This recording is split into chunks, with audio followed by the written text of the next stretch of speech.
Hello and welcome. Today we'll explore thermic bottles, a sensorial material that refines the child's sense of temperature.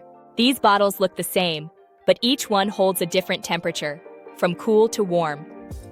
Prepare 6 identical bottles filled with water. Place a cloth beneath them to absorb moisture and reduce distraction. Invite the child gently. Would you like to feel the thermic bottles? Use 2 fingers. Touch the water briefly. Say softly, "This feels cool." Try another bottle. Pause. "This one feels warm." Allow time for noticing the difference. Invite the child to explore. Encourage closing the eyes to focus only on the sense of touch. Gradually invite the child to arrange the bottles from coolest to warmest, testing pairs as needed. Children enjoy the clear contrast between warm and cool. The control of error is immediate. Temperature reveals itself. Through thermic bottles, children learn to sense subtle differences.